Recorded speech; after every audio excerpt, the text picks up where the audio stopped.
Так, ассаламу алейкум. Добрый вечер.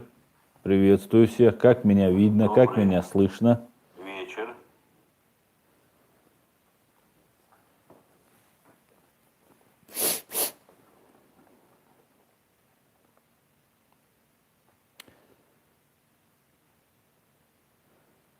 Бюстик, Юэль, дал вызель. Аюэль, бюстик. Так, хорошо видно, хорошо слышно, да?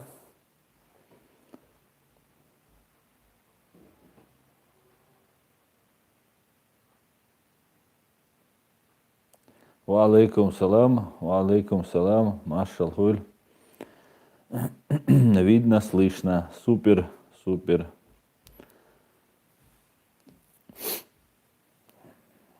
Дал вызель. Дик хэшу. Садим собор, чуть-чуть подождем. И Божьей помощью приступим.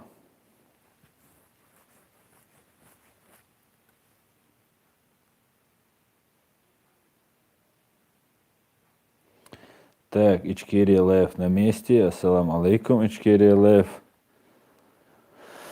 Дику, алейкум салам. Приветствую, Владимир.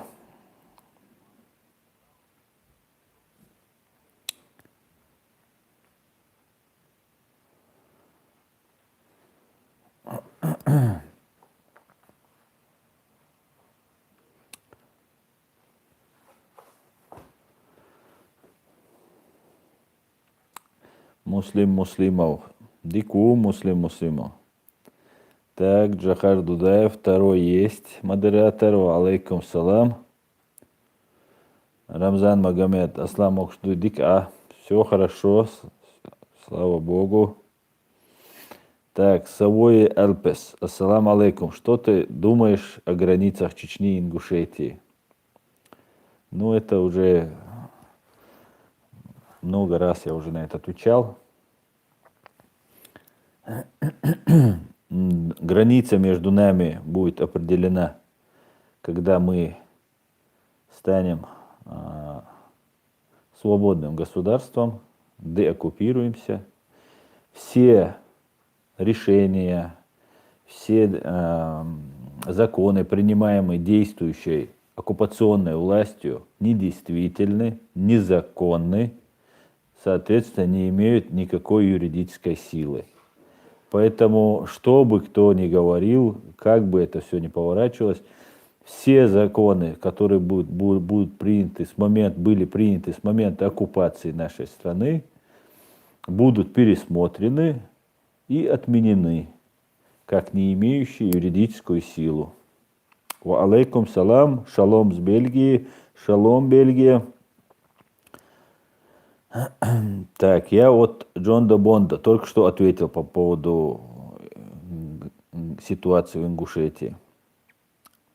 У меня есть, я сегодня выложил как раз ролик, там текст, который я написал, и вот вы можете посмотреть и узнать, что я думаю. Чечен Вой, значит, договор Ауша Дудаева все еще имеет силу? Конечно, имеют. Если Масхадов, Абдул-Халим или другие наши законные власти после принятия Дудаевым и Аушевым, после него какие-то Ингушетия и Чечения не заключали договора, все, значит, ничего другое не имеет силы, кроме только законных властей. Мы законное государство, да, об этом, вот смотрите, если, например, сейчас часть Крыма, да, оккупированного Крыма, передадут, например, России, или передадут Донбассу, Луганску отдадут, Донецку отдадут часть Крыма. Как вы думаете, когда произойдет деоккупация Крыма, это будет являться законной силой? И то, что вот сейчас принимается? Нет. Мы основываемся только на юридическом праве, только на праве. Соответственно, все, что делают сейчас оккупационные власти, все полностью, это огромный объем работы, они, зная это, много принимают разных договоров, ни с Дагестаном, ни с Чечней, все, что делается, это незаконно. Соответственно, не имеет юридической силы. Чечен-Ось, тогда по этому договору земля наша, там четко указаны, где границы. Но между Аушев, у меня есть этот документ, сейчас я искать его не буду, то, что Аушев и Дудаев подписывали, там четко она не определена. Но что бы там ни было определено, мы все равно вернемся к этому закону. И со своими братьями-ингушами сядем и спокойно, не как это сделал Евкуров и Кадыров, которых там Москва приказала, они сделали. И для того, и потом только перед фактом поставили ингушей. Нет, это будет сделано прилюдно, открыто, доступно, как это делается в нормальном, цивилизованном, свободном обществе. Ва алейкум салам. Доброе утро, Иван Иванов. Давно не видел. Так. Там указаны границы 1934 года. Но мы вернемся в любом случае к этому. Сейчас это обсуждать нет смысла. Ну, абсолютно. Ну, представьте, да, что внутри России Крым, часть Крыма передается там Донецку или Луганской области, куда там ближе, передается. И в Украине все возмущаются, там, как это передали, как это так. Оккупировано все. Что отдали, что не отдали. Я раньше приводил аналогию, повторюсь, сейчас обсуждение вот этой темы идет между нами, между чеченцами и ингушами, идет как будто два родных человека, два брата сидят в одной камере и обсуждают участок, ну, на зоне, в камере сидят и обсуждают метр в углу где-то, которым они даже не пользуются. Оно того не стоит. Нас специально хотят стравить. Виноват во всем Путин, Россия. И мы должны исходить из этого. Так, давайте будем сейчас не зацикливаться на этом. Сергей Инканов. Аслан, ты адвокат или юрист? Военные преступления в Чечне не имеют сроков давности. Я юрист. Имел статус адвоката из-за того, что я сейчас веду вот эту свою блогерскую деятельность. Меня лишили статуса адвоката. И военные преступления в Чечне не имеют срока давности. Военные преступления вообще, в принципе, это тягчайшее преступление, оно не имеет срока давности. И когда им будет 90 лет, им 100 лет будет, сколько бы ни было, военных преступников, разных Шамановых, там, Путиных, там, Шойгу, Патрушевых, всех мы будем привлекать по мере наших возможностей. И если мы будем стремиться к этому, мы это все сможем добиться без проблем. Даниил Гайтуков. Ассаламу алейкум, Аслан. Аслан, ты прав, сейчас обсуждать смысла нету. Мы всегда найдем разумное решение. Ва алейкум салам. Да, Даниил Гайтуков, конечно. Античеченские и антиингушские вопросы будут уделяться, говорит Ичкерия. Правильно, нам не нужно вот это. Между нами хотят посеять раздор. Вот смотрите, вот этот вопрос всех волнует, да, и мы все равно сейчас будем об этом говорить, хотим мы этого или нет. Шевченко сидит и рассказывает нам, войнахам, чеченцам и ингушам, как нам друг с другом вести. Представьте. Кремлевский пропагандист нам объясняет, что нам, ингушам, не надо с нами ссориться, что ближе ингушей, чеченцев нам нет. Какой-то там пропагандист, который там за зарплату гонит на нас все. Этот человек сидит и нам рассказывает, ингушам объясняет, что ближе вам, чеченцев, никого нет. А потом сидит там у них еще один есть там чувак, как его, Белковский. Умный мужик, умнейший человек, рассказывает, это чечено-ингушский конфликт. Это не чечено-ингушский конфликт, это искусственно созданный конфликт. И ингушский народ требует уважения к себе. И это единственный народ на сегодняшний день в Российской Федерации, который заявляет о своих правах. И все. И, и правильно делают. Мы должны всячески это приветствовать. А то, что сейчас там отдадут всю Чечню, присоединят Ингушетии, или всю Ингушетию присоединят к Чечне, или их обоих возьмут и там к Якутии присоединят, ничего это не меняет. Ничего. Понимаете?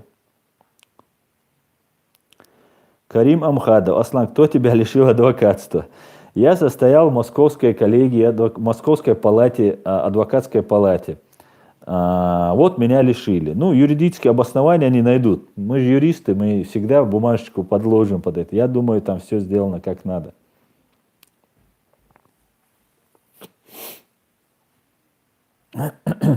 Привет, привет, Сергей, Украина. Давид Попко, привет всем из Грузии. Привет, Аслан. Привет, Давид.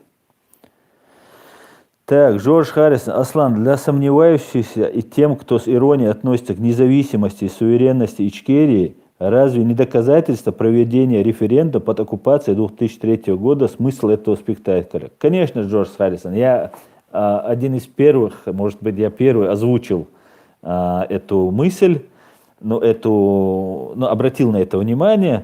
И чтобы упростить объяснение, что в 90-м году, когда Дудаев нес службу в одной из стран Балтии, Завгаев тогдашний, еще в 90-м году, Совок еще существует, принял решение выйти из РСФСР, потому что 12 марта 90-го года РСФСР на заседании Верховного Совета принял указ о суверенитете. И каждый имел право выйти из РСФСР, и мы вышли, мы воспользовались. Также воспользовались этим правом Башкортостан и Татарстан. Все. Потом у Завгаева поднялся авторитет там до небес, он был героем чеченским и так далее. Потом уже, когда уже ГКЧП начала свою борьбу за власть с Ельциным, то Завгаев принял сторону ГКЧП.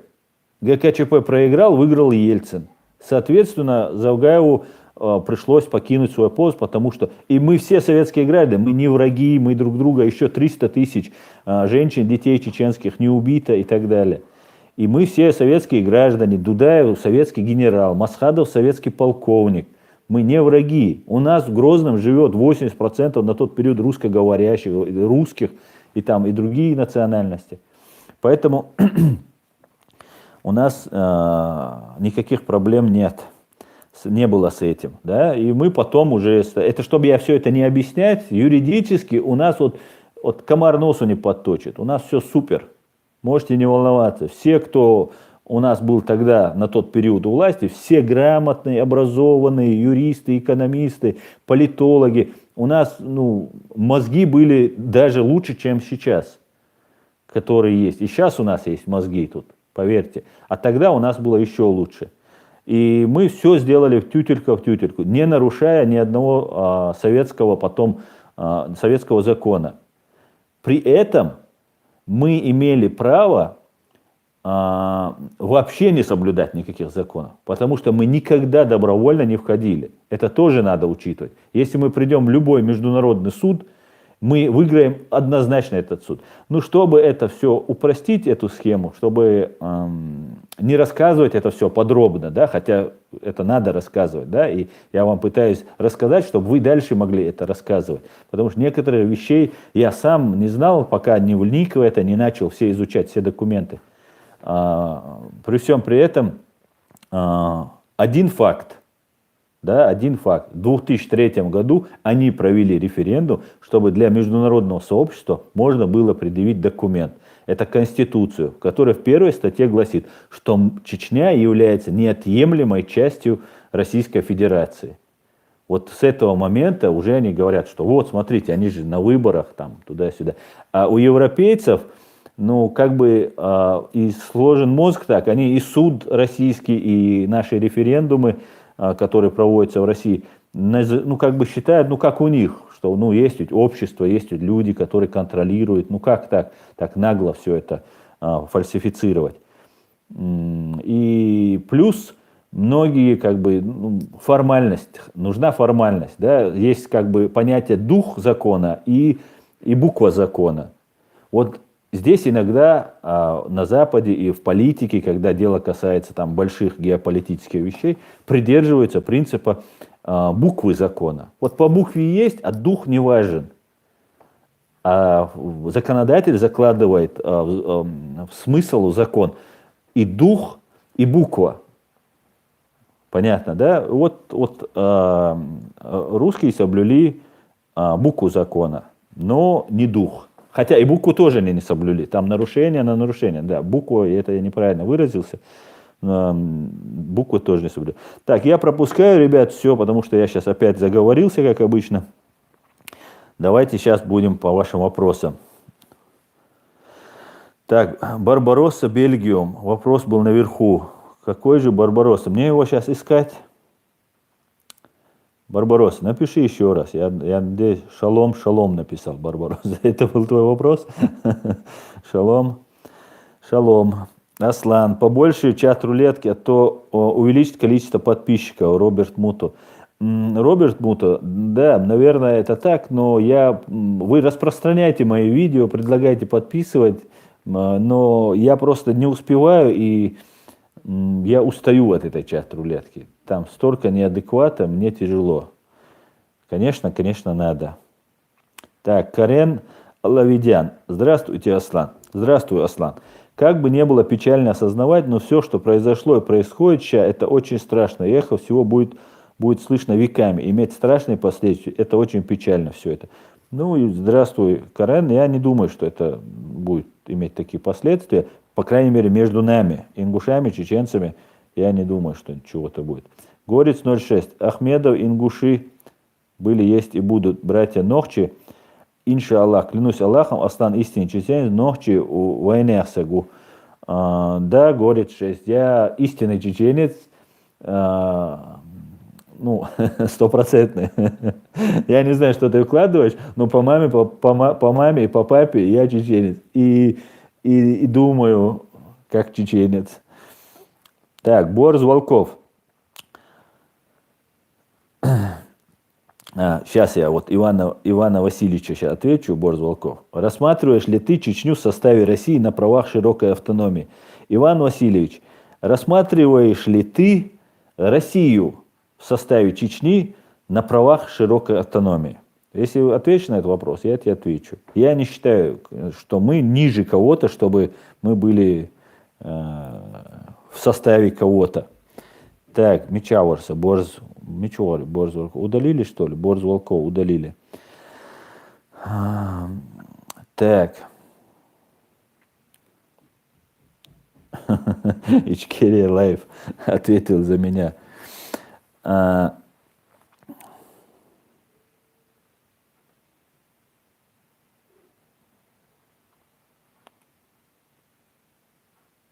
Тимур Булатович, ребят, пишите вопрос повторно. И повторно пишите, потому что вы пишите, ты мой на вопрос не отвечаешь. Ассаламу алейкум, алейкум салам. Я его прочитаю, как только увижу. Просто я не успеваю. Нас сейчас тут 379 человек, 381 уже.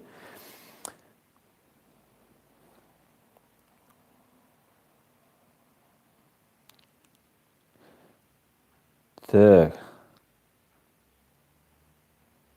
Чечен Войс, замалчиванием проблему не решить, надо ее высказывать, чья земля.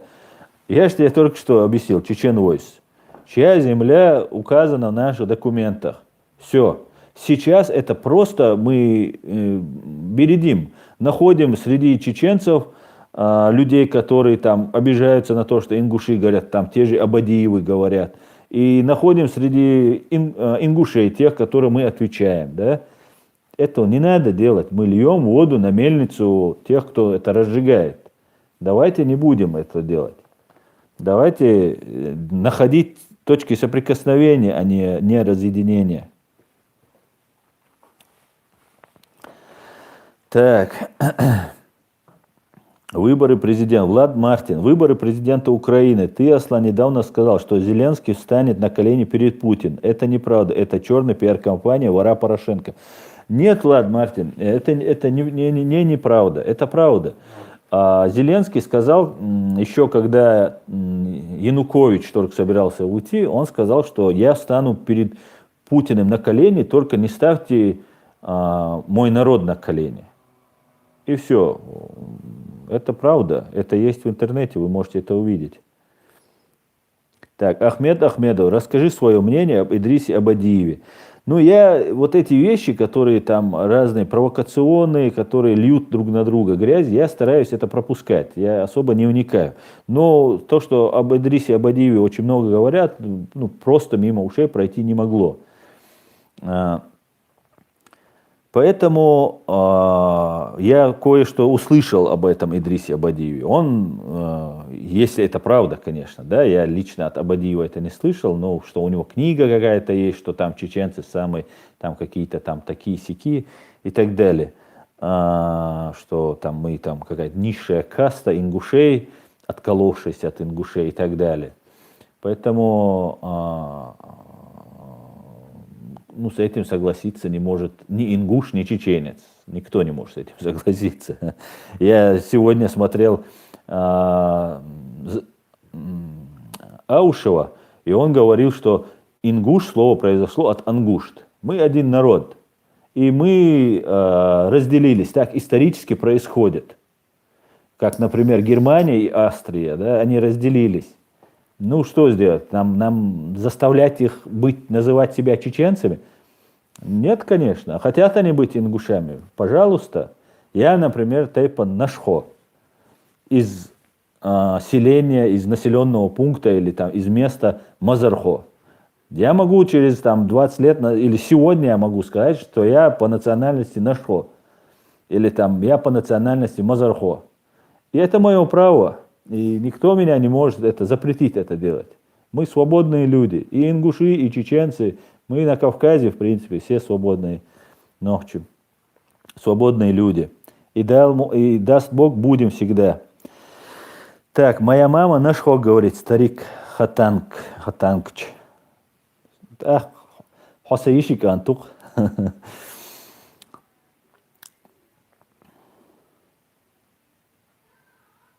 Так, лунный свет. Асна, из-за таких блогеров, как вы, Кремлю все тяжелее и тяжелее врать. А ложь – это кровь Кремля. Я очень на это надеюсь. Мне это тяжело вести эти стримы. Я вообще не публичный человек, не люблю это дело. Мне надо где-то сидеть за компьютером и писать какую-нибудь там бумагу, составлять. Это мое. А выступать и там это не мое. Я честно вам признаюсь. Но жизнь заставила, мне приходится это делать, потому что лжи много, и я не вижу ответа на это лжи. Поэтому я надеюсь, что мы им наносим максимальный вред. Максимальный. Так, я опять всех пропускаю, опять на меня всем не ругаться. Так, Ахмед Ахмедов, вот что ты вцепился у него. Так, Людмила Ализаренко. Со мной учился чеченец Усман, воспитанный, интеллигентный человек. Никакая пропаганда не заставит меня плохо относиться к вашему народу. Спасибо, Людмила. Да, это так, если мы себя где-то хорошо зарекомендуем, то к нам люди хорошо относятся. Ну, объективные, честные люди, да, порядочные люди. Вот вроде вас.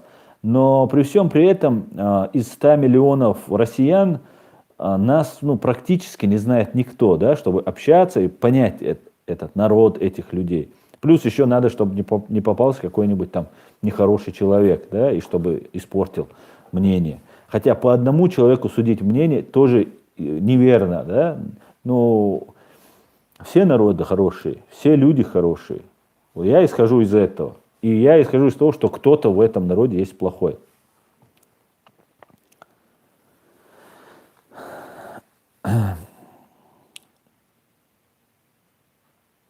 Виктор, Аслан, скажите, пожалуйста, почему все русские гребут под одну гребенку? Мы же разные, хорошие и плохие есть. Зачем нас ставят под одним одеялом? Виктор, да, это правда, то, что вы говорите. Русские, конечно, разные. Как и все люди, русские разные. Но при всем при этом надо понимать, что вы являетесь империей, вы являетесь государствообразующей нацией, вы являетесь, в конце концов, хозяевами в этой стране. И я тоже себе иногда позволяю говорить там, вот русские на нас напали. Потому что, ну как я это еще обозначу? Да, Кремль напал. Но это же не один Кремль напал, да, или не путинская гвардия на нас напала. Там российская армия напала, скажу. Российская армия, она состоит из этих русских людей. И я много раз говорил, еще раз повторяю, я хорошо, с уважением отношусь к некоторым русским. Сегодня я смотрел, например, Александра Сотника. Его там журналист, по-моему, Сергей его зовут, который сегодня делал репортаж. Просто мужчина. Вот я пожал бы ему руку.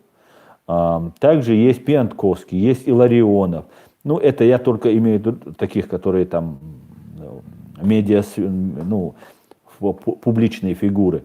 Но есть у меня и друзья, с которыми я дружу, много лет дружу, которые там очень хорошо относятся и ко мне, и я к ним. Поэтому, конечно же, неправильно всех называть там плохими или хорошими. Но при всем при этом надо понимать, что вы довели, вы русские, хозяева этой страны, вы довели эту страну, и вы посадили вот этих ГБшников и себе, и нам на шею. Мы пытались вырваться из этого болота, потому что мы, в принципе, не рассчитывали, что вы можете сами что-то наладить. Вы нас взяли и обратно к себе. Сильнейшей, большой, огромнейшей кровью. И немцы, например, то, что сделали с евреями, они стали, их канцлер поехал и стал на колени за все эти преступления. Вот когда ваш президент станет на колени перед чеченцами и скажет, вот тогда я сниму шляпу, я скажу, да. Так что вот так вот. Но при этом надо понимать, что вы, как русский народ, все-таки несете ответственность. Как бы мне это не было неприятно говорить, вы несете ответственность. Конечно, среди вас есть порядочные, отличные люди. Так, я перематываю опять.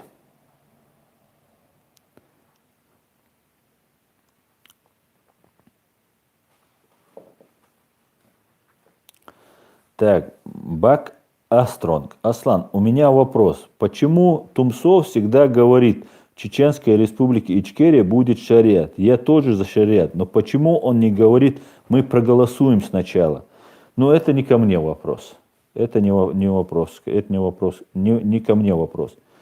Это для того, чтобы у нас был шариат, мы должны провести референдум, спросить каждого чеченца. Сперва объяснить, что такое шариат, какой он будет этот шариат, как он будет выглядеть, на примере какой-нибудь страны, если нет, или если есть этот пример, показать пример. Если нет такой страны, а я так понимаю, такой нет, по которой мы хотели бы жить, то нам надо написать, как Карл Маркс написал труд по коммунизму, социализму, и написать, объяснить, да, умы должны выйти и провести пропаганду среди людей, объяснить им все. А так я хочу, я хочу, чтобы рай был на земле. Я хочу, чтобы преступности не было. Честное слово, я хочу. Да, я останусь без работы, но я хочу, чтобы не было вообще преступников, тюрем не было, денег не было, чтобы все бесплатно было в магазине. Я, честное слово, так хочу. Чтобы люди уважали других. Какой бы он плохой не был, не пытались его там сразу съесть, убить, вынести ему такви, предать его анафеме. Вот я этого хочу. А то, что хотеть-то не вредно. Так, Абадиев. Дик Аблас. Оставим, давайте Абадиева. Мы ищем точки соприкосновения с нашими братьями. Мы с ингушами вместе в одну могилу ложились, да, погибали вместе. Мы вместе в ссылке были, мы 1000 лет, мы один народ. Мы давайте будем точки соприкосновения. Абадиев, их мы будем. Такие есть, это я знаю. Давайте без них.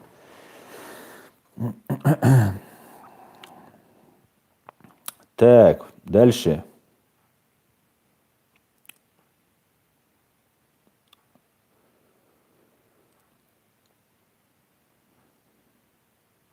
Жорж Харрис. Аслан, как ты думаешь? Лично я думаю, что так, что на чеченцев травят ингушей и дагестанцев по поводу земель, потому что чуть что чеченцы захотят свободу, закладывают мину, обрезая нам дорогу на Дагестан и Ингушетию.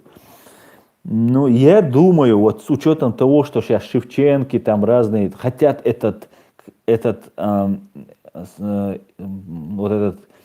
митинг, вот этот протест перевести в русло внутричеченских вопросов, я считаю, что все-таки они в этом не заинтересованы. Наверное, им это не нужно. Наверное, им это не нужно. Я так считаю. Но не знаю, для чего они это начали, да, возникает вопрос, для чего они вот эти земельные вопросы начинают. Ну, может, знаете, еще есть такая теория, ну, как это делается, что для того, чтобы занимать нас чем-то, да, наш мозг, нам каждый день надо 2-3, по-моему, 4, я если не ошибаюсь, новости закидывать. Это может одна и та же новость, которую можно будет там в течение недели, месяца, там, полгода раскручивать. Это может быть новая новость, да, там кто-то где-то что-то кого-то там убил, там, ограбил, кто-то женился, там, свадьбы, там, Собчаки, там, разные другие третьи. Такие вещи бывают. И для того, чтобы у нас не возникало времени подумать о чем-то другом. Сейчас забивают информационное поле Украиной. Там это, там то. Про Россию вообще ничего не говорят. Я иногда вот смотрю специально посмотреть, о чем они там говорят. Они все время говорят только про это, про Украину. И вот нам забивают. И, возможно, кадыровщина решила, или им посоветовали, что надо как бы забить. Может быть, там была информация, что вот на этой земле, которую включили сейчас в Чечню, там какая-то нефть находится. А в Чечне находится Роснефть, это путинская. Ну, и чтобы какой-то там юридический, ну, они так ведь, они же не думают о нас, они думают, как свои дела, и все подстраивается под это, как бабки заработать. Ну, может так, ну, что гадать. Давайте просто исходить из той информации, которая у нас есть. Вот вы опять пишете, ответь на вопрос. Я не знаю, какой вопрос, Кроупер 9999. Я не знаю, какой вопрос. Пиши сразу вопрос. Юнус Алимханов. Войнахи, братья, во веки веков. Совершенно верно, Юнус Алимханов.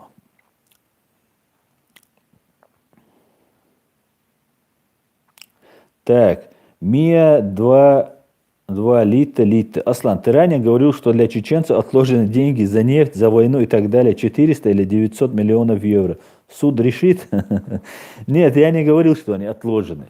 Я сказал, что нам нанесен ущерб, это по заниженной оценке, это возможно там 450 миллиардов, не миллионов, а миллиардов долларов. Возможно там и до триллиона.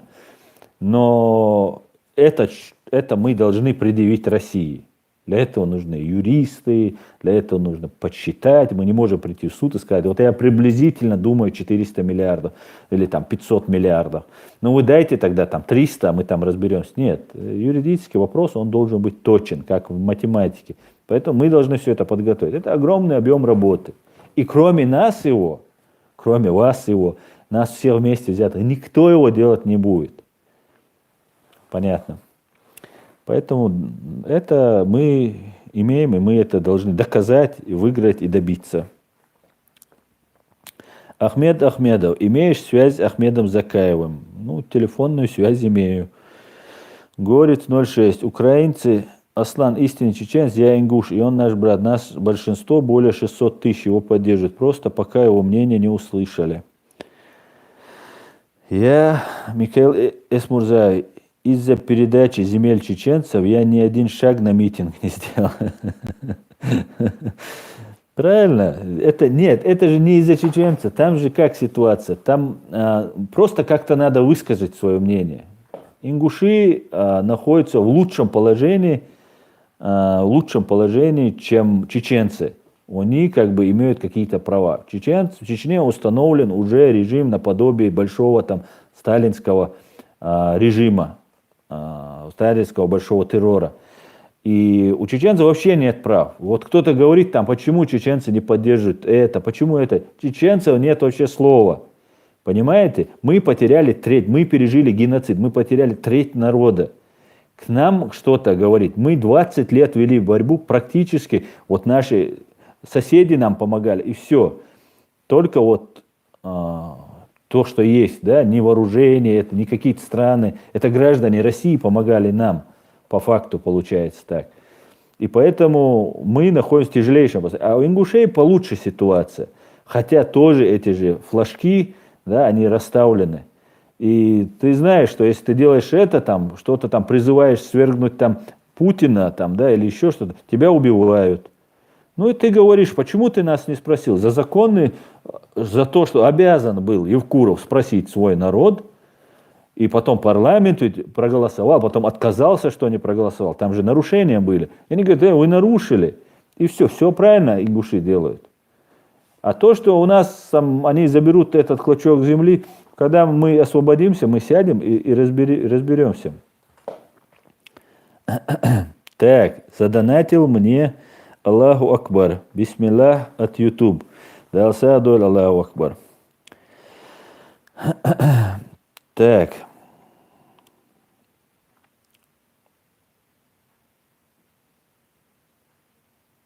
Чечен Войс. Слушай, Чечен Войс, давай сейчас не будем об этом. Я так сказал, это так сказал. Я тебе объяснил в самом начале нашего разговора, что это, давайте сейчас не будем все время говорить об этом. Купер, ну напиши ты свой вопрос. Я вот вижу, когда ты говоришь, почему ты не можешь ответить на мой вопрос.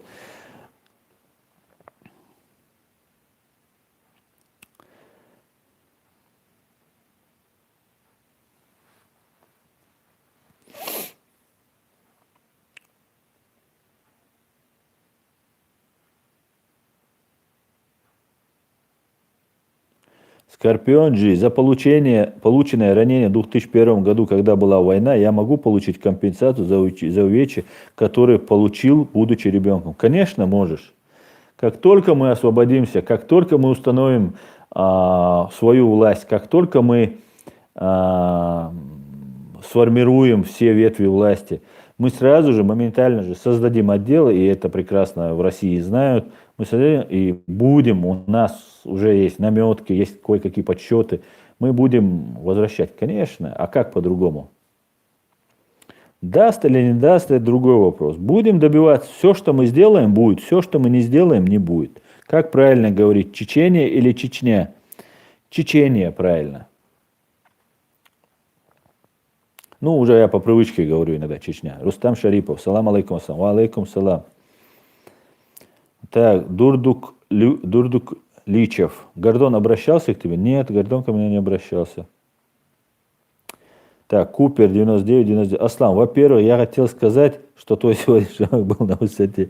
Да, спасибо. Так.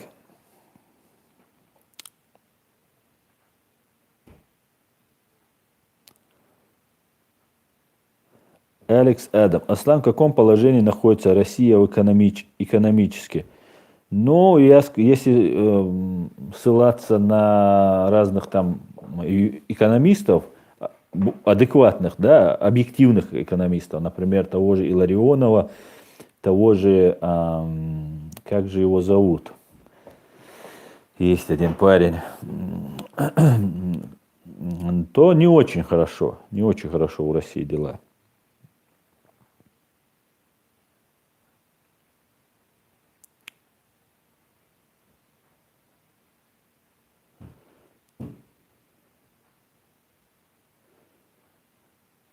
Так, ассаламу алейкум, Аслан. Спрашивает. Это Руслан, который написал тебе вчера с просьбой о консультации про переезд в Европу. Получил твой... Спасибо. Баркалхон, да, Машал Дуэль Хон. Рейс Хуйль.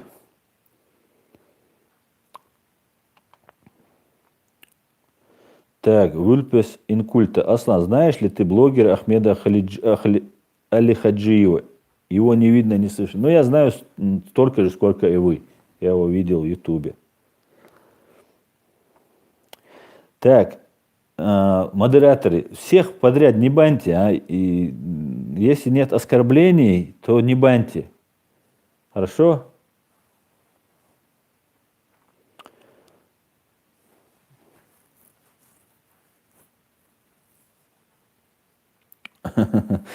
Купер 9999. Да, я надеюсь, будем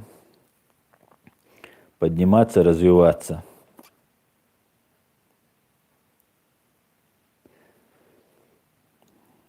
Так. From the mountain. Салам, Аслам, пожалуйста, ответь мне. Как вы относитесь к Басаеву? Вы оправдываете его поход в Грузию, что он пришел в наш дом с оружием? Это для меня очень важно. Вы же лучше других знаете, что это. Я об этом много раз отвечал, да. Я считаю, это было неверно сделано, да, это неправильно. Но на тот момент есть этому объяснение, да. Например, Басаев был 25-27 лет молодой мужчина, который надеялся защитить Абхазию, да, как человек, которому призвали. А Шеварднадзе был советским министром иностранных дел и, соответственно, КГБшником.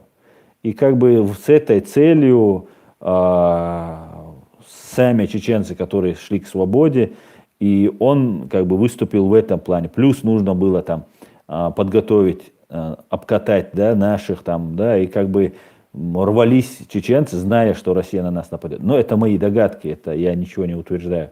Поэтому есть этому оправдание. Конечно, это было неправильно, этого не надо было делать, как потом выяснилось уже точно. Но при всем при этом, этому есть объяснение. Молодой человек поехал и сделал. И после этого, что еще сказать? Я знаю, что, например, я Нашхо Тайпан, да, я происхожу из местности Нашхо. И у нас там был населенный пункт Хайбах. И человек, который сжег 750 человек, женщин, детей, все мужчины на фронте были из этого населенного пункта, был не 26-летний молодой человек, а взрослый полковник НКВД Гвишиани, который там до конца 80-х годов проживал, или до 90-х годов проживал в Грузии и спокойно умер. Если искать такие вещи, такие факты, то мы можем далеко просто заходить, и это как бы не стоит делать. Мы с грузинами очень в хороших отношениях. Я много раз говорил об этом. Я уважаю грузин. Я от всей души рад, что у нас есть такой сосед. Я среди грузин чувствую себя полностью комфортно и как среди своих. Всегда, среди любых грузин. Мы ментально очень похожи. Теперь, внимание, вопрос, говорит Купер. Так, привлекает внимание.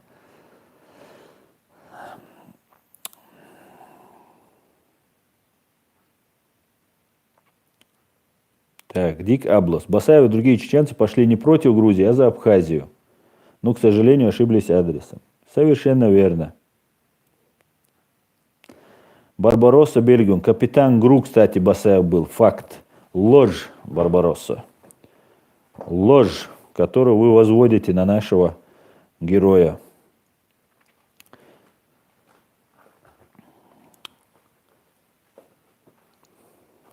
Так, Игорь Карапетян. Здравствуйте, Астан. Вы делаете благое дело. Да поможет вам Всевышний Господь Бог. Слава Ичкерии. Спасибо, Игорь Карапетян.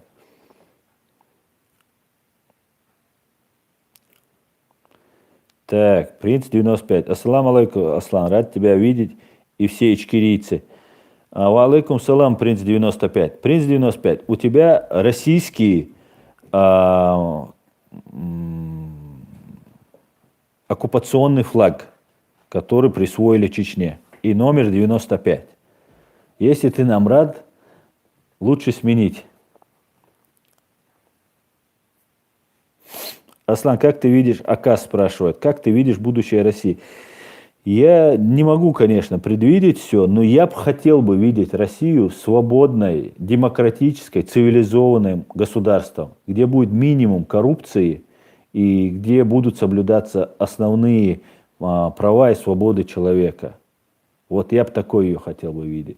И я думаю, и я надеюсь на это, очень сильно надеюсь, потому что если вы не станете такими, вы не придете к этому, нам, ну, очень тяжело к этому прийти самим.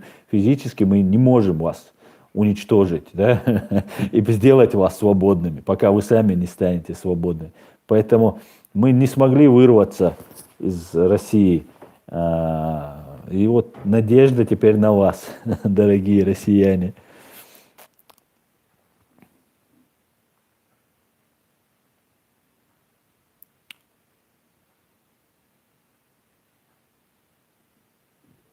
Барбаросса Бельгиум. Вот какой вопрос, Барбаросса Бельгиум? Скажи, я тебе отвечу. Сергей Украина. Хатаб, дай ему оценку, Аслан. Его роль в русско-чеченской войне. Ну, это был доброволец, который очень сильно помог нам. Это наш герой. Он никогда не убивал женщин, детей, никогда не проводил террористические акты. Это был доброволец, который воевал не за деньги, как в Украине сейчас воюют эти, как их там неты, которые с России едут за бабки. Георгиан Невер. Аслан, вы правы насчет Басаева. Спасибо, Георгиан, что вы поняли. Я так понимаю, вы грузин. Спасибо, что вы поняли, что я имею в виду. Нет у нас, не должно быть там из-за этого разногласия. Да, да, случилось, было. Ну, давайте искать точки соприкосновения. Да? Зачем нам разъединяться? Так.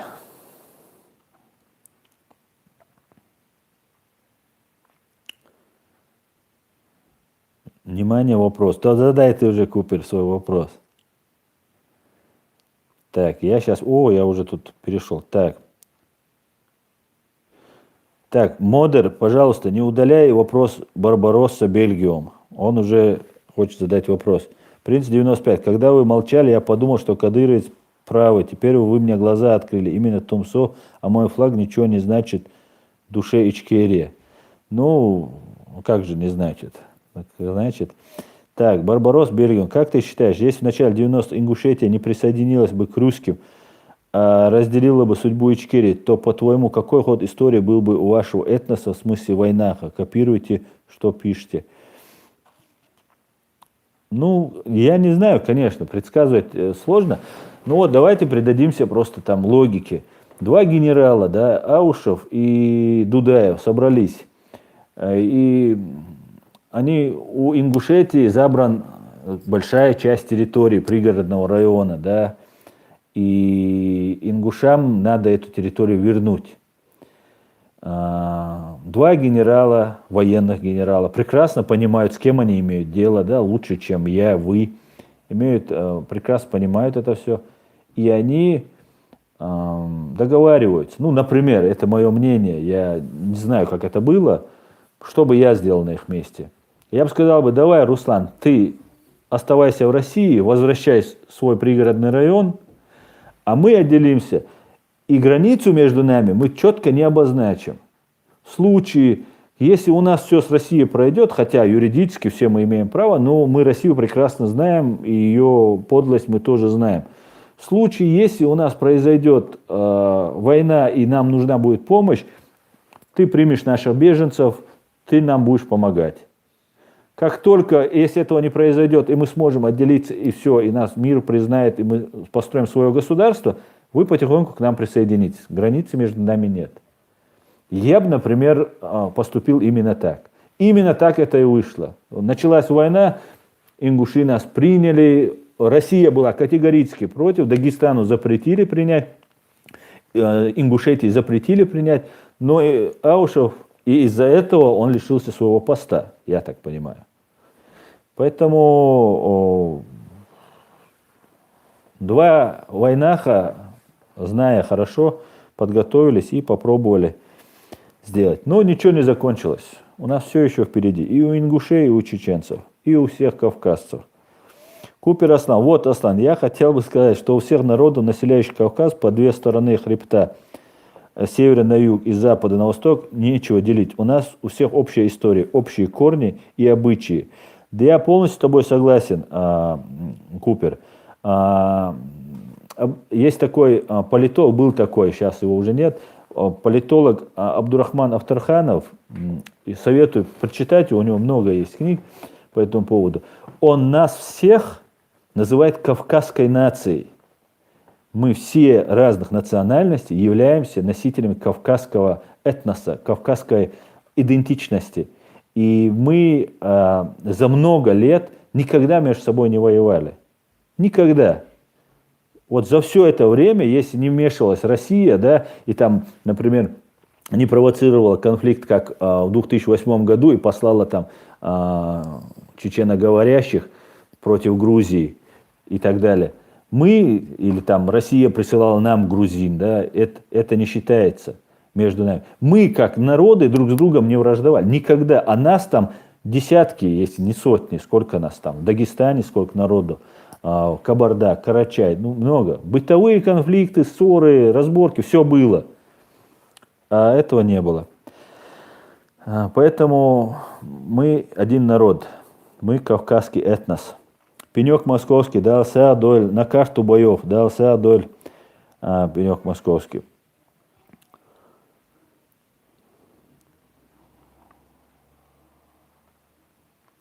Аслан, Влад Мартин. Аслан, ответь, пожалуйста, а ты сам не встал бы на колени? Нет, я бы не встал бы на колени. Аслан, ты многим раскрываешь глаза. Я много раз говорил, что это было именно такое действие со стороны двух наших генералов, Борис Борисович. Да, я думаю, конечно, утверждать мы не можем, но это было логично, ну, как бы, не знаю, Аушев за это может пострадать, если честно. Но они два советских генерала, это тогда было одни люди, мы все были одни, мы не верили. Сейчас украинцы не верят, что на них нападет Россия, не верили. Я им писал еще в 2013-2011, честное слово, я им писал, я с ними разговаривал, но они не верили. Так же мы не верили. Мы советские граждане были, у нас жило полно русских, мы вообще не понимали ненависть, зло, убийство. Все вот эти 44-й год, вот это все уже остыло, да, мы вспоминали об этом, мы об этом говорили, но не было конкретно, что это же другие люди, уже два поколения сменилось. И все равно вот так вот. Мультики детям. Аслан, знаете ли вы что-нибудь про Ауховский район? Ауховский район – это чеченская земля. Так, Барбароса Бергин. Аслан, так ведь надо было учитывать, что факт, что спецслужбы России не школьники. Мне кажется, именно такой расклад был на руку Кремлю, в смысле, что вы не соединялись в 90-х. Ну, не знаю, о чем вы сейчас говорите. Аказ, Аслан, свободная Россия в составе Чечни или как отдельное государство? Пускай отдельное. Мы за то, чтобы все люди были свободны. Пускай Россия будет отдельно жить от Чечни. Так, Альянс 8888. Аслан, не все так понимают, я не представляю, если это было бы по-другому, что бы с нами случилось, ингушами и чеченцами. Но многие нас обвиняют, наши братья, типа мы остались в составе России. Ну, я не знаю ни одного ингуша, ни одного человека вообще в России, хотя нет, знаю некоторых, но ингушей я не встречал, которому дали бы свободно жить, и он сказал бы, нет, я хочу быть в подчинении русских. Ну, это не может быть свободный человек. Свободный человек так быть не может. Почему Руслан Аушев не молчит, во-первых, а во-вторых, то, что говорит Руслан Аушев, это имеет большое значение и привлекает большое внимание. И поэтому так Аушев за кому ничего, я вам скажу. Аушев достойно прошел. Нигде нельзя сказать, что Аушев где-то себя запятнал. Ну, если только не на зло. Так, Аслан, да приумножит Бог твои знания и твое влияние на спящие мозги чеченцев. Эмин, СМ, ТИС говорит. Так, а теперь, внимание, вопрос. Надоел ты, Кубик, за свои вопросы? Я по-братски. Аслан, если с 2001 по 2005 год, пока я не уехал, меня забрали и зверски пытали, придут ли времена, когда такие, как я, будут реабилитированы? Ну, ты должен будешь получить за это компенсацию. Но мы должны для этого что-то делать, старик Хатангович. Мы должны что-то... Само собой ничего не будет. Да, было бы само собой, правда бы восторжествовала, если бы она и восторжествует. В Коране сказано, и явится истина, и сгинет ложь. Ложь обречена на погибель. Но чтобы это произошло быстрее, мы должны прилагать к этому усилия, понимаете? Мы должны к этому прилагать усилия. И я в меру своих сил, маленьких возможностей пытаюсь донести до этого, приложить эти усилия. Виктор Самостян, Аслан, как могут жить в одной стране люди, у которых разная вера, идеология, язык, культура? Что-то должно же объединять народ одной страны. Ну вот я вам скажу, что, например, Соединенные Штаты Америки объединяет огромное количество людей, там вообще она страна вообще всех разных, которые ничего общего не имеют, но при всем при этом живут вместе. Поэтому объединять могут, свобода может объединять, общие интересы, общие там взгляды могут объединять, но или может объединять страх и сила, которые вот миллионами вырезают людей и вот их заставляют в стойле стоять. Там Шамиль Тасаев, да, Садоль Шамиль Тасаев, бюсти кюэль дал аттубаль, дерес хуль саваш. Так, Фриц Хехе, я задавал тебе вопрос, ответь, ты пропагандируешь ичкерийские интересы, обвиняя нынешнюю власть Чеченской Республики, то, что там происходит, чеченцы и так знают, и что конкретно вы, Тумсо и ты и так далее, предлагаете. Я могу говорить только за себя. Да, не надо меня обобщать. У нас разные взгляды на эти вещи. Я не пропагандирую ичкерийские интересы. Я пропагандирую государственные чеченские интересы. И так сложилось, что это государство называется Чеченская Республика Ичкерия.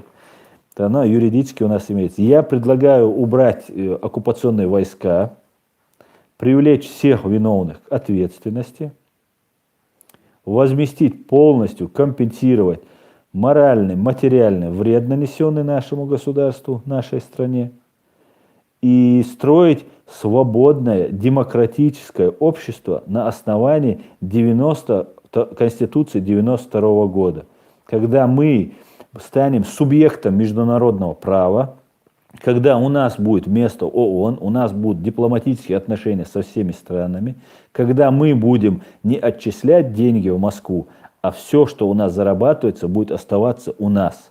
И мы станем развиваться. Наконец-то мы не будем кормить Москву, там, Путин, их КГБ, мы будем кормить сами себя. И если мы захотим, мы тогда дадим там гуманитарную помощь, просто кредит денег дадим, просто безвозмездно подарим кому-нибудь деньги, когда мы сами этого захотим. Вот что я предлагаю для нашей страны, которая есть, и что бы ни случилось, будет меня, не будет меня, я вообще представляю только передаточное звено. До меня лучшие из лучших умы, лучшие люди ушли, и они верили в это. И они знали, что это произойдет. И я в это верю, и я абсолютно убежден, что это произойдет. Да, алмукла. Другой вопрос, как быстро это произойдет. И это зависит от нас, насколько мы приложим усилия к этому. Так, я надеюсь, я ответил на твой вопрос. Что я предлагаю?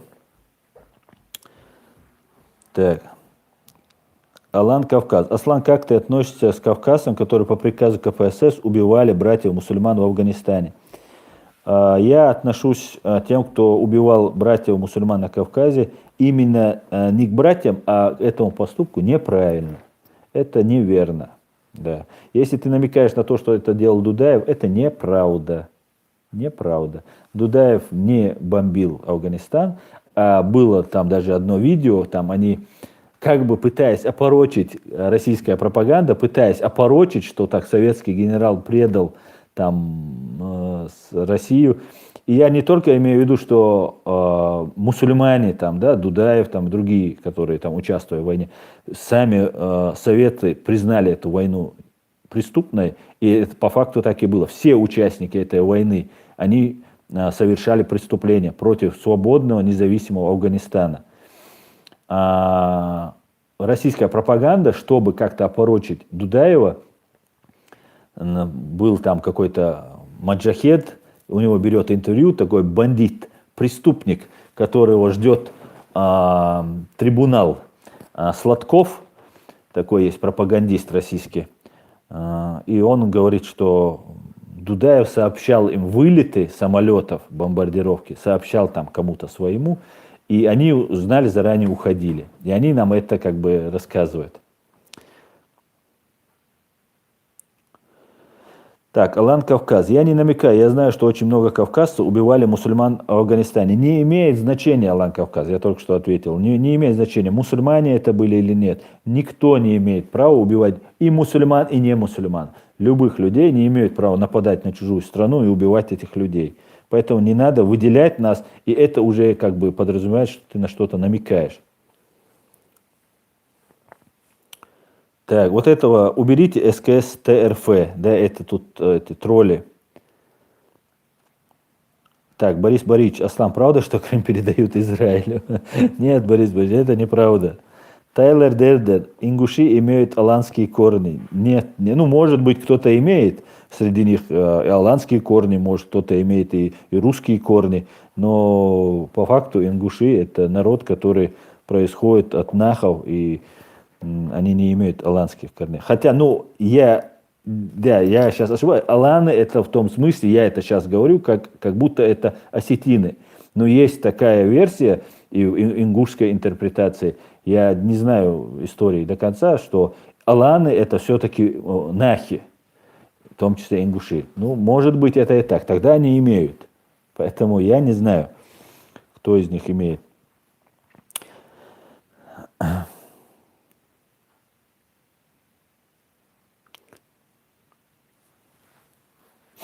Нет, Так, сейчас, поехали. Фасадов Декар. Так, пропустим твой вопрос, потому что ты его уже много раз повторяешь, не надо. Я не слежу за деятельностью никого. Ну, никого, не слежу. Добрый человек, что именно сказал Аушев про договор? Я лично ничего от него не слышал. Он сказал, что есть договор. Асабте, ассалам алейкум. В начале 2000-х годов Кремль создал в Чечне такие условия, что многим чеченцам пришлось выйти работать в силовые структуры. Далее каждый вел себя по-разному. Какой будет спрос с них? Асабте, ва алейкум салам. Да, смотрите, международная конвенция, прямо, 4-я конвенция, прямо запрещает пропагандировать, брать нас в военную службу тех людей с территорий, которые они оккупировали. И это было нарушение конвенции. Ну, как бы мы являемся, как они говорят, гражданами России, и поэтому как бы они не нарушали эту конвенцию. Да? По факту мы независимое государство, и они нарушали эту конвенцию. Тех, кого вынудили пойти на эту работу, конечно же, в любом деле должно быть разбирательство. Любое дело должно... Кто вынужден был пойти на работу и не совершал преступлений, конечно же, эти люди должны будут иметь право на защиту в плане, это будет являться смягчающим обстоятельством и так далее. Но если ты вышел на работу, и сегодня, например, ты находишься там, то у тебя есть все возможности уйти с этой работы, сбежать оттуда. Многие ж повязывают кровью. Я, знаете, понимаю вот людей, которые, не одобряю, конечно, а я могу понять людей, которые сейчас находятся там у кадыровской власти, допустим, да, Кадырова, Рамзана, допустим, или других, которые по факту оказались в этой ситуации, да, от отца ему это все это досталось. И их можно сравнить как маньяка, которого сейчас уже задержали за убийство, и у него другого выбора нет. Да, он маньяк, он преступник, он убивал людей, но у него нет выбора. И он следит перед следователем, и этот следователь ему говорит, для следователя хорошо в том плане, что он может получить звездочкой за раскрытые там висяки, за раскрытые преступления. А для маньяка, который уже попался, хорошо тем, что он, выдавая там место захоронения очередного трупа, он не уезжает на зону, а находится в более-менее нормальных условиях, да, как сейчас находятся там Кадыров и другие. И они там получают, он сигареты может получить, чефирчик получит от следователя, да. Но при всем при этом, сколько веревочка не вейся, конец этому будет. И для этого маньяка найти еще труп, или сделать этот труп, чтобы как можно больше, там еще 2-3 месяца затянуть, да, каждый труп, это разбирательство, там, выезд на место, там, общение с людьми, да. И этот маньяк, он плохой человек. Но хуже этого маньяка этот следователь, который его вынуждает к этому, который на этом делает себе какие-то там дивиденды. Это два преступника. Я не понимаю людей, которые идут за этим маньяком, которые не замешаны в крови, которые ни в чем плохое не сделали. Молодые люди обманываются. Почему родители им этого не объясняют? Не иди в эту полицию, не иди в эти структуры. Да, хочется, деньги хочется, там, машину, оружие, там, чувствовать себя уверенно в этой тяжелой ситуации, потому что ты никто. По факту в Чечне ты никто. Поэтому я не понимаю тех людей, которые примыкают к ним, сейчас примыкают к ним. Вот что я не понимаю.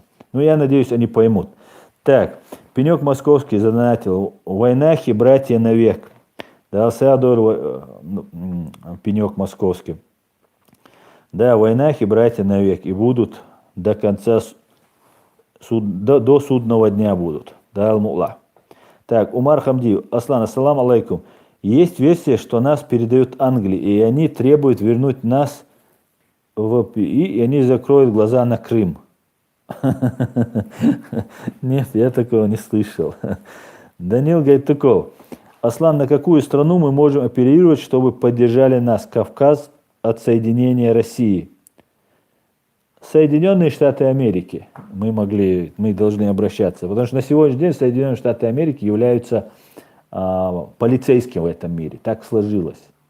И когда у нас нарушаются права, мы должны обращаться в полицейские. Некоторые международные институты на нашем опыте, на чеченском опыте, могу сказать, не работают. Не работают. Вот.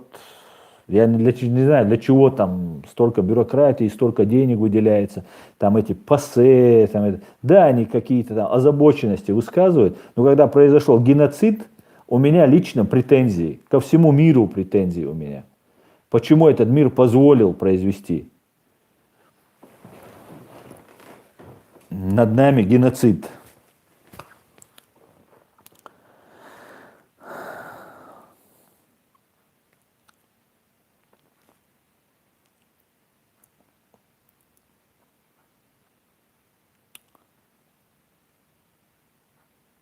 Анзор Грозный. Аслан, не думаешь, что сейчас хотят объединить все республики Северного Кавказа в одну? Ну, может быть. Знаете что, может быть, они хотят объединить это в одну, но самая главная их цель, они хотят изменить Конституцию. Они хотят выйти, есть 15 статья Конституции, которая прямо указывает, что российское законодательство подчиняется международному праву.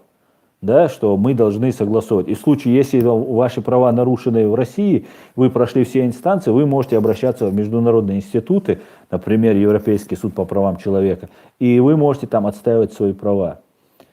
Так вот, Россия хочет полностью уйти и сделать свое право. Это изменение конституционного строя, на минуточку. Это тягчайшее преступление, которое хотят сделать. Но они хотят, опять же, как юристы, подложить бумажечку и сделать все грамотно. Это будет или референдум. Люди, русские, россияне, они, в принципе, не очень сильно активны, и они по большей части саботируют вот эти все решения. И есть такой вариант, как принятие конституционного закона, который по большинству 2/3 Совета Федерации, это Государственная Дума и Совет Федерации, Федеральное собрание, 2/3. По-моему, так. Я сейчас могу ошибаться. Этот закон еще не принят, он даже еще не написан. Но в Конституции как механизм прописан, Российская Конституция. И вот я так подразумеваю, я так думаю, но я слушаю их, читаю, что они хотят вот утвердить этот закон, скорее всего, он уже готов, его надо просто Дума примет, и потом они изменят Конституцию. Ну, вот такие вот у них планы. Я не знаю. Что вот они хотят изменить, чтобы Путин стал генсеком, как в советское время, и до смерти. Потом следующий там какой-нибудь там будет этот, как его, Шойгу, допустим, или Иванов, или ну вот эти преступники, бандиты, короче говоря. Ну, Россию захватили бандиты давным-давно. Мы это говорим давно, я думаю, сейчас русским пора проснуться и что-то делать. Так, Аслан, как ты относишься к национал-социалистической партии Ичкерии? Как тебе идея Великой Ичкерии? Отрицательно, Адольф Чечен СС. Адольф Чечен СС, ты просто дискредитируешь и чечен, и нас, и Ичкерию. Вот этим своим ником, вот этим все категорически. Нацистам, национал-социалистам я отношусь плохо. Так, Исаев, Аслан, по соглашению 26 сентября в состав Чечни вошла территория Цоро-Илам, когда Цороевы были чеченцами, а не ингушами. Я не знаю, что тебе на это сказать. Цоро, у нас в Катарюхте есть Цоро, живут. Я не считаю себя чеченцами. Я не... Даю еще. Беста, Аслан Лемасхан, даю еще. Даю еще дуке. Сейчас я еще 20 минут тогда, сегодня 1,5 часа, я думаю, провести. И можно будет уже заканчивать. Так, Тайлер Дердер. Аслан, ты как адвокат можешь привести обоснованный довод о том, что пригородный район принадлежит именно ингушам? Ну, для этого нужен не адвокат, конечно, для этого нужен историк, который может. Но я знаю, что пригородный район – это ингушская земля. И я исхожу из данных историков, которые это приводили. Поэтому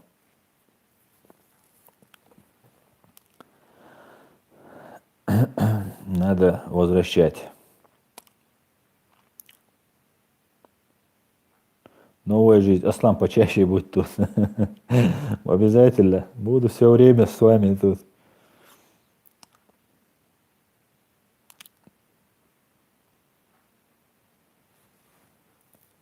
Адольф СС опять. Я тебя больше читать не буду, Адольф СС. Смени ник, пожалуйста. Аслан, что скажешь про саентологию? Я ничего не знаю про саентологию. Так, ассаламу алейкум. Заюнусбек Ювкуров. Ассаламу алейкум, Аслан. Ты один из немногих, кто мыслит глобально, а не как местечковый нацик. Приятно слушать нормальных людей. Ва алейкум салам, Баркал. Аслан, сколько тебе лет, говорит Ричард Сваровский. Мне 41.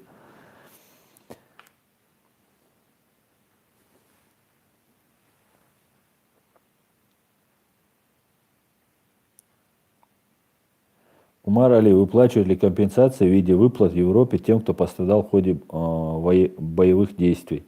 Боевых действий где? Если в Чечне, то за это отдельно не платят. Если в суде не доказали, не выиграли. Сергей Климов. Салам алейкум. Аслан, от Москвы салам дух. Ва алейкум салам, Сергей Климов. Гамбургер. Салам духойк.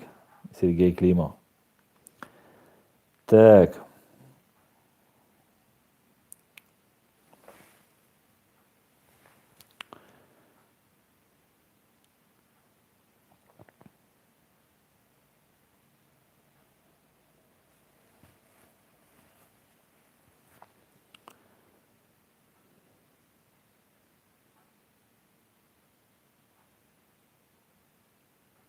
Чеченовец, один Эрсби Абу Бакр из чечен смеют что-то сказать ингушам. Ну, ты сейчас вот ты явно провоцируешь конфликт, чеченовец. Ну, явно, зачем ты это делаешь, я не понимаю. Ну, зачем? Эрсби Абу Бакр смеет, это вообще неуместно. Здесь очень много, ты не поверишь, насколько много смелых чеченцев, ингушей, которые не боятся никому говорить правду, то, что они думают. Просто не считают это нужным говорить. Значит, это не смелость, значит, это другие какие-то. Не все же делится на трусливость и смелость. Да?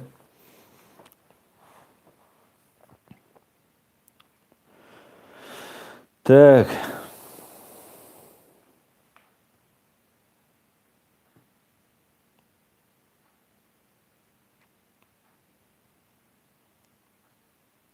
Ричард Сваровский, ты, Ричард Сваровский, ты для чего это спрашиваешь? Сколько лет? Есть ли статус? Да, есть статус у меня, политический беженец я. Я защищен немецким государством.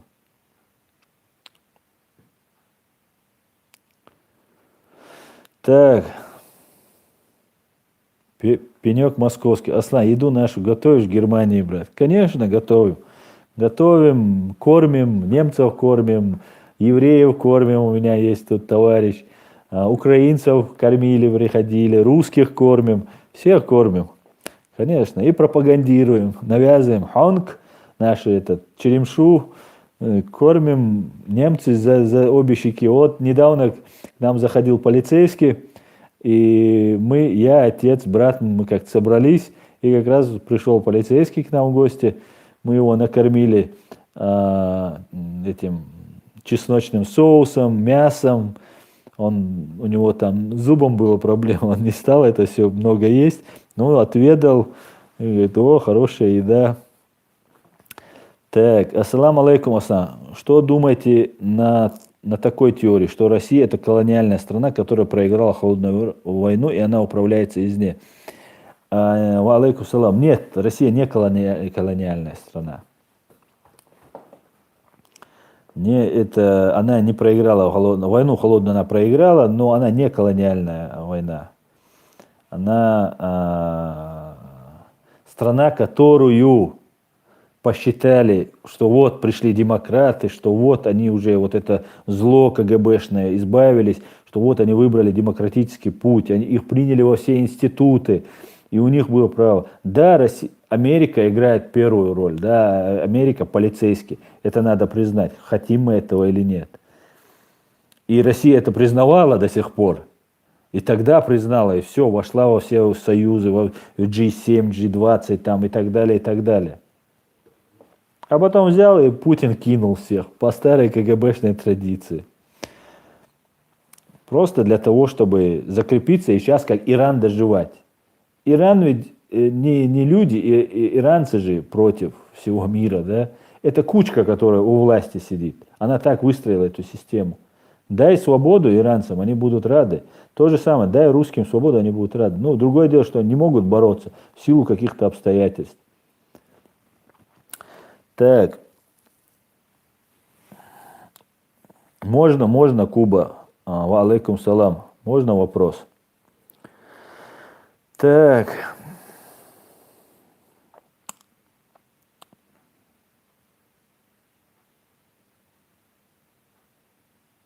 Руслан Адамов. Аслан, как думаешь, когда освободится вся Россия от этого империализма?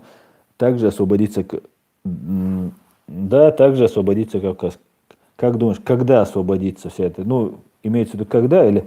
Я думаю, что если Россия станет свободной демократической страной, мы, чеченцы, сможем восстановить свою государственность и нормально зажить. А когда это произойдет, если в этом плане, то я не знаю. Но я уверен, что это произойдет в ближайшее время. Может, это год займет, может, 2, может, 3, но это произойдет. Но все зависит от нас, от всех нас. Мы должны просто это понимать и к этому идти. Самое главное, информация – это очень сильная вещь. Мы должны эту информацию, ихнюю ложь опровергать.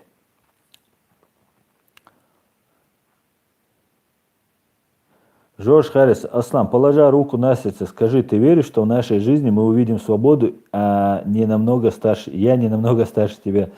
Я, положа руку на сердце, правую, как и положено, ну, когда исполняется наш гимн, да, тебе заявляю, абсолютно убежден. И если бы я не был в этом убежден, я бы жил бы в Москве, работал бы адвокатом, у меня супер хорошая профессия, я люблю в судах там доказывать, там, защищать людей, это мне близко по духу, спорить с несправедливостью, я бы оставался бы, жил бы в Москве. Если бы я в это не верил. Я в это верю всей душой и прилагаю 25 часов времени своей жизни именно на это. И вас к этому призываю. Так.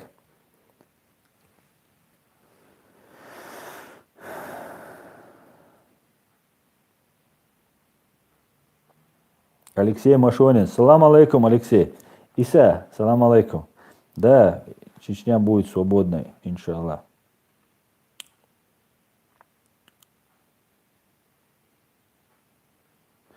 Иван Ваньев. Никогда Россия не станет демократической страной. Этого не хотят 95% граждан, увы.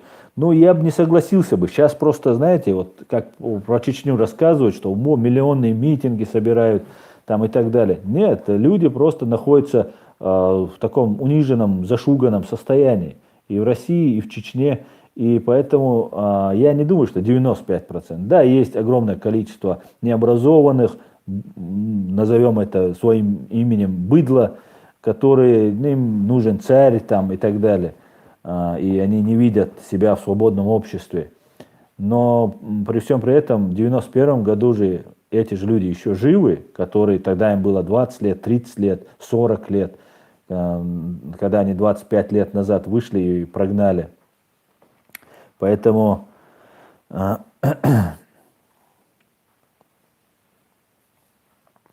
я думаю, что русские все-таки хотят. Не все, конечно, и надо объяснять, а в конце концов, я думаю, к этому придет. Другого выбора нет. В этом мире по-другому просто быть не может.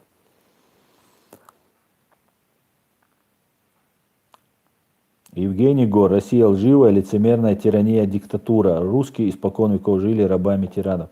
Ну, это было, это Россия лживая, лицемерная, тирания, диктатура. Но русские не все были рабами, и не все, я надеюсь, остались рабами. Но я, по крайней мере, знаю, которые не рабы.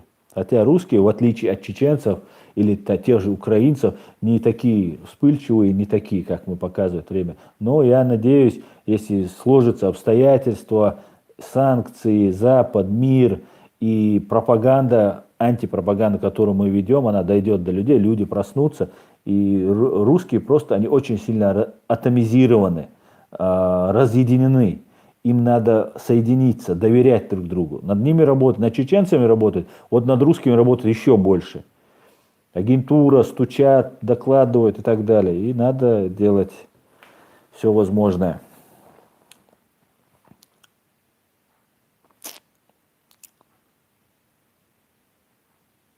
Пенек московский. Аслан, я врач. Как помочь? Ты искал юристов, программистов просто.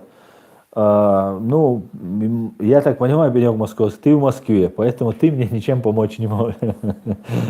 Только тут надо находиться, ну, пропагандой заниматься, готовить документы. У нас огромное количество людей мне пишут, я просто не успеваю всем ответить. Я не могу, я не знаю языка, я даже, у меня на обучение языка времени не хватает. Я занимаюсь вот этой деятельностью. И мне пишут, напиши документ, приди это, сделай то, помоги по закону. Мне нужна помощь, мне нужны средства, нужны юристы, нужны экономисты, журналисты. Все нужны, все. Кто может, на местах, кто что может, надо прикладывать усилия. А так можете распространять мои видео, это уже большой плюс.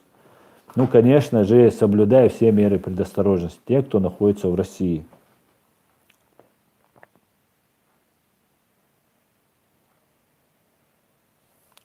Адольф Чечен СС. Аслан, Смотря твои эфиры, становится страшно. А именно, я поражен твоей модерацией. Банят за любое слово. Ник, флаг и так далее. Это разве не вторая рашка? Я вас призываю, уважаемые мои модераторы, не надо всех подряд банить. Только оскорбления. Только оскорбления и там мат. Поэтому, а вот за Адольф Чечен СС я бы лично, вот, я бы тебя вообще забанил бы. Но это я не призываю сейчас тебя банить. Просто я тебя прошу, убери это ник. Вайн я до адештик, вай сисас доона. Ты просто не понимаешь, насколько это важно, что вот это мы не нацисты. Мы должны от этого отстраняться. Так, Украина is not хохол. Что скажете про ОМ-ТВ? ОМ-ТВ, ну, ОМ-ТВ, я считаю, у меня есть видео, кстати, можете посмотреть, я уже говорил по нему. Ипполит Матвеевич, не думаю, Аслан, что Россия сохранит себя в нынешних границах. Россия предела Москвы, Московской области. Да, я тоже так думаю. Когда распался Советский Союз, Америка и другие западные страны не дали полностью развалиться России, боясь, я не знаю из каких соображений, наверное, в первую очередь боясь, что будет много разных государств, и их будет трудно контролировать. Да? Для полицейского проще было, чтобы они были в одной стране. И нам как бы вот, за нас решили, скажем так. Но при всем при этом, я думаю, сейчас Россия развалится, и все страны должны выйти. Россия будет соблюдать международное право, западные страны, западные политики, все должны понять, Россия будет соблюдать международное право, только если в ясный день со стен Кремля будет видна граница России.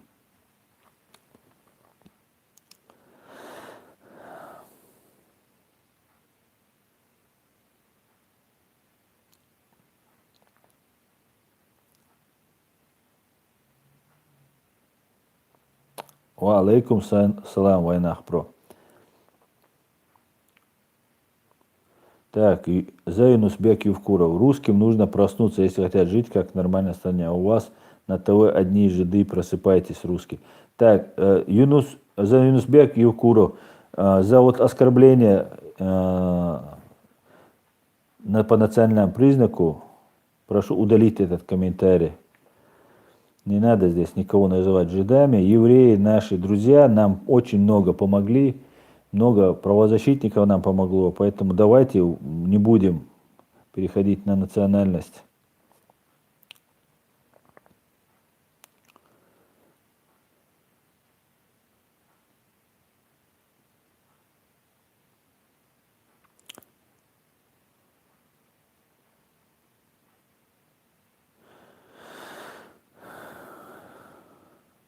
Адольф Чечен.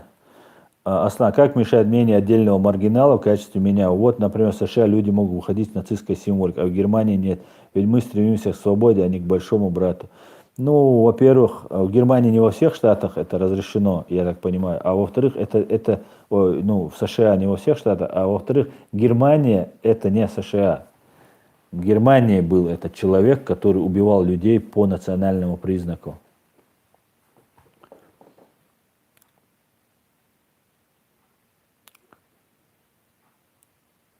Евреи не приходили в мой дом, говорит Пенек Московский, и не убивали нас. Совершенно верно. Евреи нам помогали.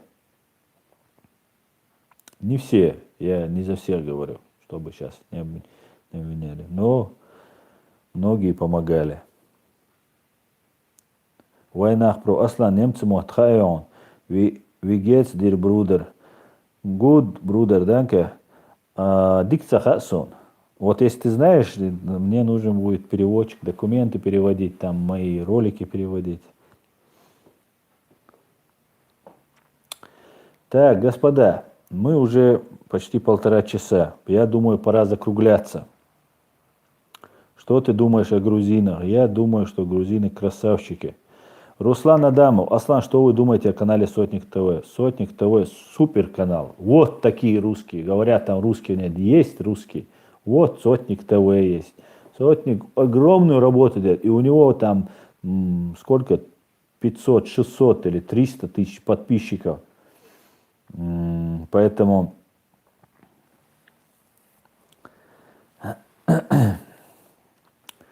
есть надежда на русский народ.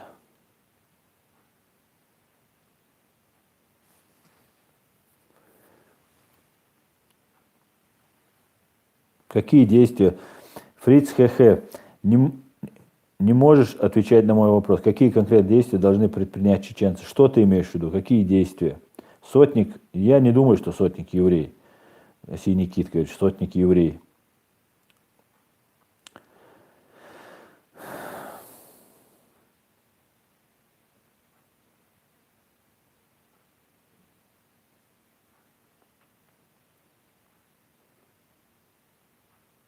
Славный Адык. Аслан, спасибо за очередной мощный эфир. Пожалуйста, славный Адык.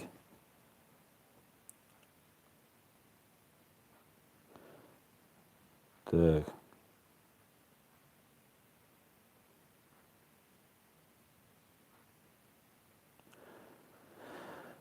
Давайте вот это сейчас вопросы, кто с кем был, кто там, евреи были среди гитлеровцев там и так далее, да, среди гитлеровцев были многие. Вот эти вопросы давайте не будем.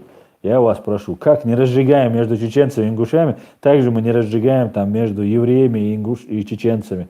Давайте, мы должны находить точки соприкосновения со всеми. Мы должны уважать все народы, в том числе и русских. Не говоря уже о тех, кто нас не убивал 300 тысяч. А кто помогал нам?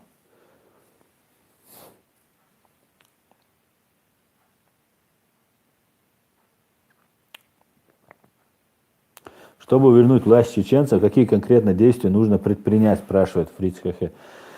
Ну, для того, чтобы власть чеченцам, нужно вывести войска. Для того, чтобы вывести войска, Россия должна стать свободной. Свободной демократической страной. Для этого принимаются много усилий. Например, санкции.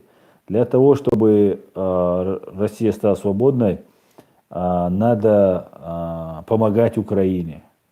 Украина должна стать полноценным, свободным, демократическим государством, выстоять в этой войне, и все мы силы, все наши возможности надо прилагать к помощи Украине на сегодняшний день. На сегодняшний день я думаю так. Как только Украина станет свободной, русские посмотрят, многие скажут, а почему нам этого не сделать? И в первую очередь пойдет так. Может быть, это произойдет еще быстрее.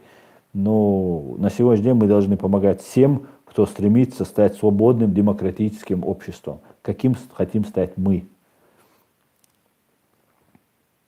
Ассалам алейкум, бро. Как у тебя иман? Нурсет Тавакалов. Ва алейкум салам. У меня супер иман. Как у тебя иман? Такие вопросы задавать, как ты считаешь, это иман тебе позволяет это делать? Открытую. Ты сомневаешься в моем имане? Вообще, если ты хочешь делать какое-то там наставление, там, да, ты должен это делать в личку. Нет. Если ты это делаешь прилюдно, то ты показываешь, какой ты крутой мусульманин. А это ислам запрещает, если ты делаешь наставление. Да, у меня с собой есть измеритель. По какой шкале сказать, да, иман? Да, много людей погибнут, освобождая Русию, говорит Юнус Алимханов. Да, возможно, без крови может быть няха. Я надеюсь, что обойдется. Очень на это надеюсь. Аллаху Акбар. Синий кит. Была же та же группа суицидников, людей, вынуждающих других людей на самоубийство. Сам ник уже омерзителен. Так.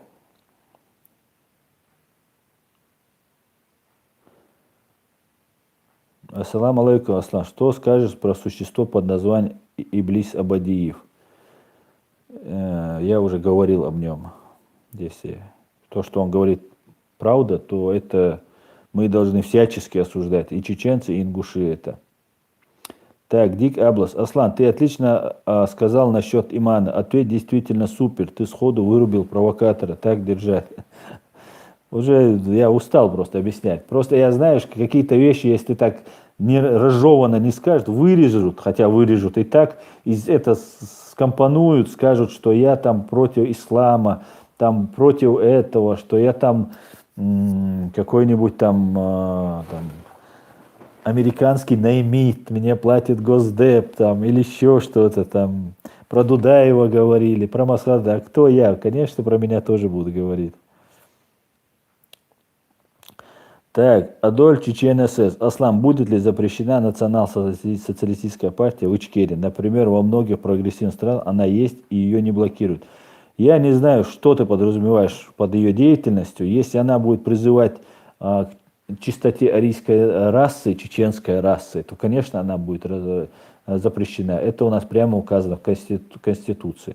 У нас все равны и никто не выше. Ни чеченец, ни русский, никто в нашей стране не будет выше там кого-либо. Ни мусульманин, ни христианин, все равны. Иван Семек. Аслан, как ты относишься к выборам в Украине? Отлично отношусь. Молодцы украинцы. Вот они построили нормальное государство. Да, у них все плохо, у них проблемы, но это лучше, чем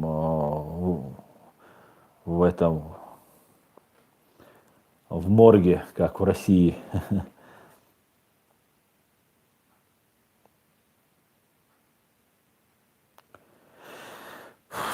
Данил Гайтуков. Аслан, видно, что ты больше светский, и тобой Ичкерия будет, и с тобой Ичкерия будет, я уверен, чувствую сердцем. Да, я верующий человек, я тебе скажу. Я верующий человек. Но государство, религия должна быть отделена от государства. В исламе много разных течений, и никто не может претендовать, что вот его течение самое верное. Хотя и нет принуждения в исламе. Давай доказывайте, приводите, рассказывайте, убеждайте людей, не запугивая, пропагандируйте свои взгляды. Придем к этому, ваша партия. Вот на самом деле наше государство, в нашем государстве, президент имеет меньше даже, чем правда. У нас даже, можно сказать, президентско-парламентская республика. И у нас парламент имеет огромное значение. А в парламент ходят депутаты, это партии, там взгляды. Приходите и доказывайте свой взгляд, проталкивайте законы, принимайте такие законы. Это все в наших руках. Давайте действовать. Давайте. А не так, я хочу. Я тоже хочу. Много чего.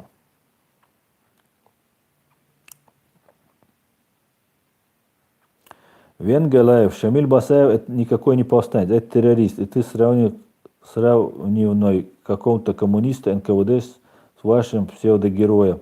Венгалаев, это ты террорист. Басаев, Шамиль не террорист. Да, Басаев совершал ошибки. Но этот человек герой чеченского народа. И никому не позволено оскорблять его честь. Так, в войнах про Аслан, Минкайл оскорблять вещерик. Ца дария цун хал цадоис дук болчан. Да, в войнах про Минкайла многие оскорбляют.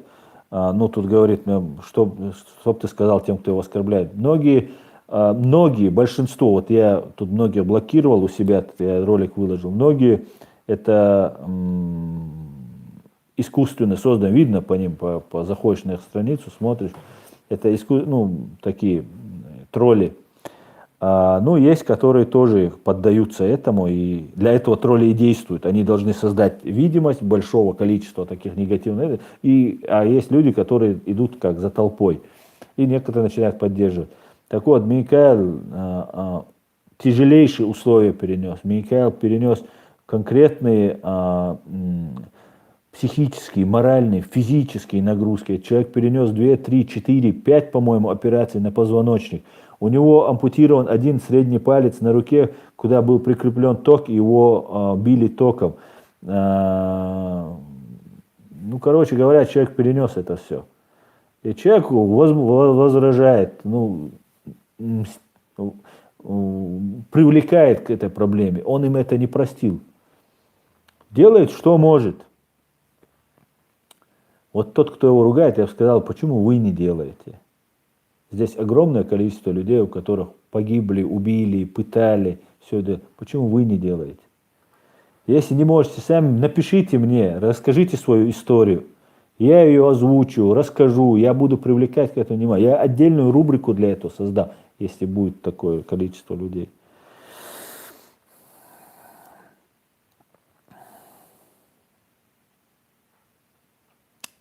Так что, Микаэлен, олчула Шейкхаус.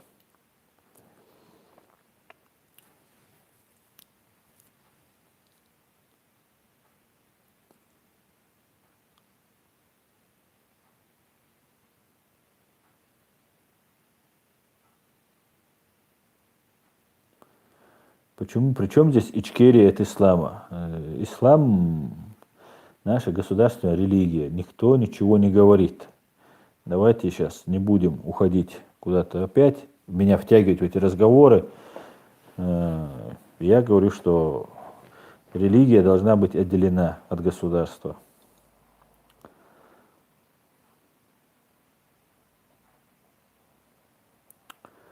Малой ночи, ассаламу алейкум, брат, чего хочешь ты добиться здесь? Я хочу донести правду против той пропаганды, которая несет, что наш народ пережил геноцид, что в Чечне установлен оккупационный, преступный, террористический, бандитский режим Путиным. И я хочу, чтобы Путин и другие были привлечены к уголовной ответственности. Военное и политическое руководство России должно ответить за геноцид. Вот что я хочу. У меня маленькие запросы. Полной деоккупации своей страны и наказания виновных в геноциде, в военных преступлениях, которые не имеют срока давности. Вот что я хочу. И если мы об этом не будем говорить, если мы не будем это доносить, и нами вот так валяют. И мне больше другого выбора нет. Я не потому, что я хочу это делать, я умею это делать. Я это делаю, потому что я просто вынужден это делать.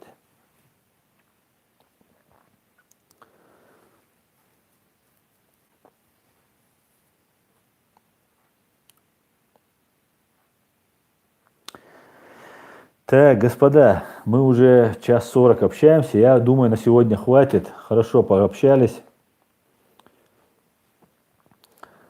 Приятно было отвечать на ваши вопросы.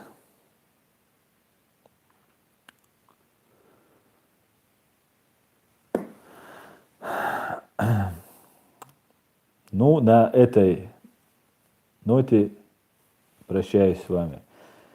Всем до свидания. Ассаламу алейкум ва рахматуллахи ва баракату.